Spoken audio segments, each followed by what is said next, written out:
All right, we are going to start talking about anxiety, depression, and suicide. Although, please note that you will not have the guided note sheet completely filled out by the end of this video. We will only be taking half of these notes now, and you will finish these notes in class on Tuesday with me. We're going to start with a little reflection questions. I want you to answer in the space I provided in your guided note sheet these two questions. I want to know, why is learning about mental health disorders like anxiety, depression, and other mental health disorders important? And for number 2, tell me why you think mental health disorders among teenagers have been increasing over the past several years. So provide at least 3 different reasons. Experiencing difficult emotions is a normal part of life. They occur for a variety of reasons, including hormonal changes, relationship issues, grief, or stress. A common feeling with these situations is anxiety. So anxiety is a condition of feeling uneasy or worried about what may happen. For example, I might feel anxious about an important class presentation. I think public speaking is typically an example or a situation or event that a lot of people get anxious about, and that brings on those anxious feelings. Having occasional anxiety is a pretty normal response to life events. So those are brief feelings of worry, insecurity, fear, or self-consciousness, or even panic. Those are all common responses to some of the stressors that we experience in life. When somebody has occasional anxiety, once that stressful situation is over, the anxiety that was created also goes away. And we can use stress management or coping skills to help reduce the anxiety that we feel in these situations. However, sometimes anxiety can get out of control, and this is where an anxiety disorder may have developed. An anxiety disorder is a diagnosable condition in which real or imagined fears are difficult to control. It is one of the most common mental health problems among children and teens. Anxiety disorders is an umbrella term that we use to encompass all the different types of anxiety disorders there are. Some of the types of anxiety disorders include phobias, which are a strong, irrational fear of something specific, such as heights or social situations. Obsessive-compulsive disorder, OCD, includes persistent thoughts, fears, or urges, which are obsessions that lead to an uncontrollable repetitive behavior or compulsion. For example, if I had a fear of germs, I would need to wash my hands constantly. So I'd be constantly thinking about everything that I touch. Like if I touched a desk, oh, I touched germs, so now I need to wash my hands. And then I go touch a doorknob, oh, I've touched some more germs, so I gotta go wash my hands again. So that's the persistent thoughts is leading to a behavior that I repeat over and over, which is a compulsion. Panic disorder includes attacks of sudden, unexplained feelings of terror. Post-traumatic stress disorder, or PTSD, is a condition that may develop after exposure to a terrifying event. We typically associate this disorder with war veterans because war is a terrifying event, but it can occur after any traumatic events, such as witnessing a crime, being the victim of a crime, or witnessing or being a part of a natural disaster.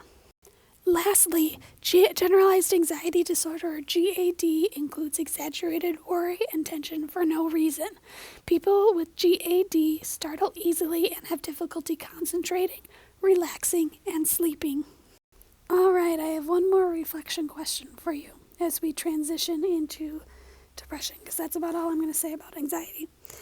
So I want to know, in that space that I provided on your guided note sheet, how a person drowning in an ocean is similar to a person experiencing depression or suicidal thoughts.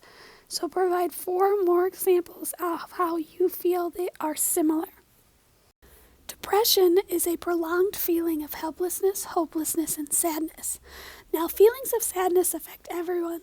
That is a pretty common emotion to some of life's events. With depression, though, those feelings of sadness usually last a lot longer and may produce symptoms that do not go away over time. One way to distinguish normal feelings of sadness from depression is that depression usually disrupts daily activities. It may make it hard for someone to get out of bed in the morning, do homework, and focus on doing that, or even socializing with friends or family, that may become a very taxing experience that takes a lot of their daily energy store up. Sometimes depression can go away on its own with the use of good coping skills and practicing positive lifestyle habits, but sometimes depression may require professional help.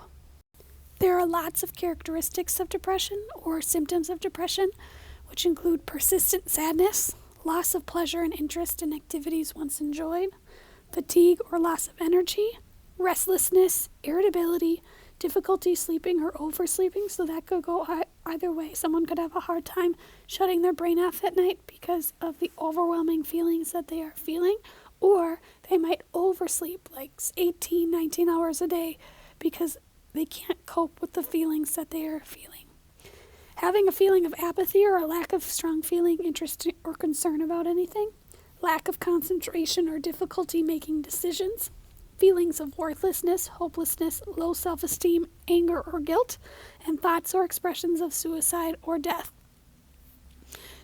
Now, depression presents itself in every individual differently, so somebody might have only a few of these symptoms present, while another person might show a lot of these characteristics. It's just different for every single person. There are 3 different types of depression. Minor depression is a mood disorder accompanied by feelings of hopelessness, sadness, and helplessness, and it's diagnosed when 2 to 4 symptoms are present and last for at least 2 weeks. With minor depression, it might go away on its own, or it might become chronic or long-lasting. And a person's experience of minor depression can change over time. A person can go from managing their day-to-day, but with very little enjoyment. Major depression is a mood disorder accompanied by long-lasting feelings of hopelessness, sadness, or helplessness. But the difference between major depression and minor depression is those feelings are much more intense. So this is where you would see someone get into a really dark mood. This is a serious medical illness that should be distinguished from normal temporary feelings of sadness, such as those felt after a loss or the death of a relative or friend. With major depression, it can last for weeks or months, but it's very noticeable to other people. Dysthymic disorder is a long-lasting or chronic form of depression. It is diagnosed when 2 or more of those symptoms are present for at least 2 years. And for someone to be dealing with these symptoms for 2 years, that is really tough. This one is not as severe as major depression. It's more similar to minor depression, where a person can typically manage their day-to-day, but with very little enjoyment. The difference is it lasts for a really long time. It is chronic. So 2 or more years is a long time.